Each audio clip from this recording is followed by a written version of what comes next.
हज़रात, हमारा रफ़ा यदैन के हवाले से मौजू चल रहा था। याद रखें, हमारा अकीदा ये है कि तकबीर ऊला के अलावा रफ़ा यदैन करना खिलाफ सुन्नत है। इब्तिदाई इस्लाम में रसूलुल्लाह सल्लल्लाहु अलैहि वसल्लम का तकबीर ऊला से पहले और रुकू के बाद रफ़ा यदैन पर मामूल रहा है, लेकिन बाद में तकबीर ऊला के अलावा रफ़ा यदैन मनसूख हो गया, जिसके सबूत पर कसीर अहदीस मुबारका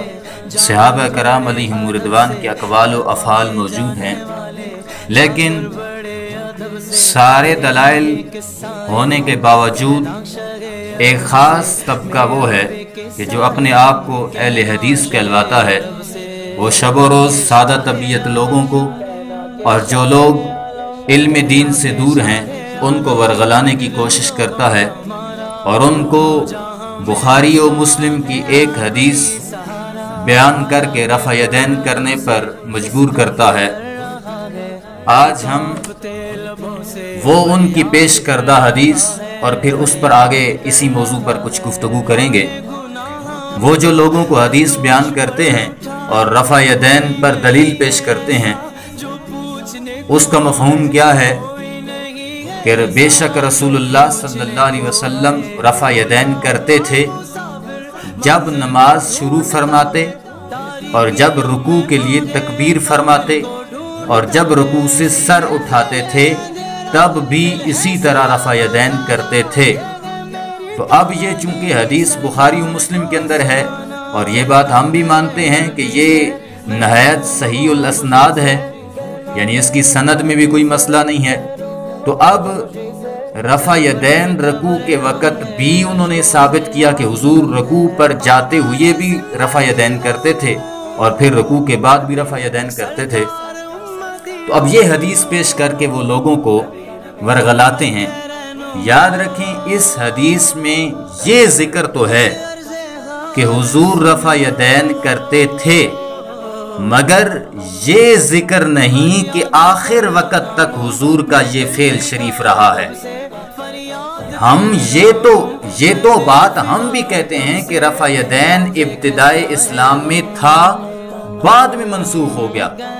लेकिन वो अब भी ये हदीस बयान करके लोगों को धोखा देने की कोशिश करते हैं। लेकिन इस हदीस में कहीं भी ये जिक्र नहीं है कि हुजूर आखिरी वक़्त तक रफ़ा यदैन करते रहे। दूसरी वजह यह है कि सहाबा कराम अलैहिम रिदवान ने रफ़ा यदैन करना छोड़ दिया। उसकी वजह सिर्फ यही है कि उनकी नज़र में रफ़ा यदैन मनसूख है। जैसा कि दारकुतनी में आप देखें, जिल्द अव्वल है, अन अब्दुल्लाह क़ाल सल्लैतु मअन नबी सल्लल्लाहु अलैहि वसल्लम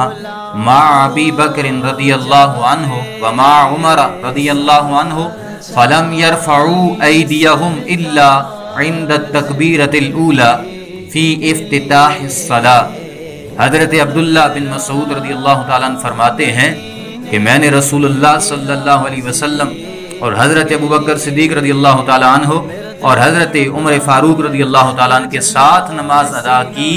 तो उन सब ने सिर्फ पहली तकबीर के अलावा कहीं भी रफ़ा यदैन नहीं किया। अब देखें, अगर रफ़ा यदैन जो है वो सुन्नत बाकिया है तो फिर इन बुजुर्गों ने इस पर अमल क्यों छोड़ा? बात समझने और सोचने वाली है, काबिल गौर है। दूसरी वजह देखें, बल्कि तीसरी वजह यह है कि इस हदीस के जो रावी हैं, जो गैर मुक़ल्लिद रफ़ा यदैन पर दलील पेश करने के लिए बयान करते हैं, उस हदीस के रावी हैं हज़रत अब्दुल्ला इब्न उमर रदियल्लाहु ताला अन्हु, और उनका अपना अमल और फेल क्या रहा है वो भी समात फरमाएं। अन मुजाहिदिन क़ाल मा रअयतु इब्न उमर यरफ़उ यदैहि इल्ला फ़ी अव्वल मा यफ्ततिहु, यानी हज़रत मुजाहिद रदियल्लाहु ताला अन्हु फरमाते हैं कि मैंने हज़रत अब्दुल्ला इब्न उमर रदियल्लाहु ताला अन्हु को इब्तिदाए नमाज के अलावा रफ़ा यदैन करते नहीं देखा। अब देखें, गैर मुक़ल्लिद जो हदीस बयान कर रहे हैं रफ़ा यदैन की दलील पर, उस हदीस के रावी हज़रत अब्दुल्ला इब्न उमर रदियल्लाहु ताला अन्हु हैं और उनका खुद अपना अमल इसके खिलाफ है कि आप रफ़ा यदैन नहीं करते थे। اور جب راوی کا اپنا عمل اپنی ہی روایت کے خلاف ہو تو پھر جاننے والے علم والے سمجھ جاتے ہیں کہ یہ حدیث خود راوی کے نزدیک ہی منسوخ ہے۔ اور پھر رفع یدین کے حوالے سے یہ صحیح مسلم شریف کے اندر جلد اول میں بات موجود ہے، عن جابر بن سمرہ قال خرج علینا رسول اللہ صلی اللہ علیہ وسلم فقال ما لی اراکم رافعی ایدیکم کأنها اذناب خیل الشمس اسکنوا فی الصلاۃ۔ حضرت جابر بن سمرہ رضی اللہ تعالیٰ عنہ سے روایت ہے کہ رسول اللہ صلی اللہ علیہ وسلم ہمارے پاس تشریف لائے، اس دوران ہم رفع یدین کر رہے تھے۔ ارشاد فرمایا کہ کیا بات ہے، میں تمہیں سرکش گھوڑوں کی دموں کی طرح رفع یدین کرتی ہوئی دیکھ رہا ہوں، نماز سکون کے ساتھ ادا کرو۔ تو محتشم حضرات، قابل غور بات ہے، یہ مختصر سا میں نے وہ جو ایک حدیث پیش کرتے ہیں اس کے حوالے سے آپ کے کچھ گوش گزار کیا ہے۔ تو یہ مسئلہ اسی ایک بات پر بھی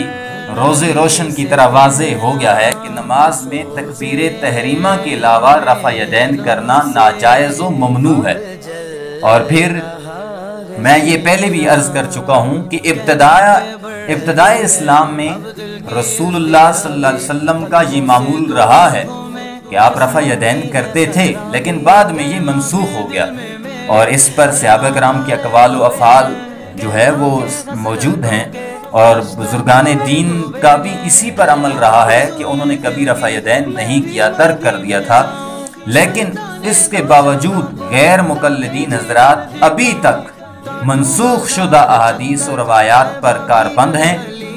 اور رفع یدین پر عمل کرنے کے ساتھ ساتھ اسے سنت بتاتے ہیں،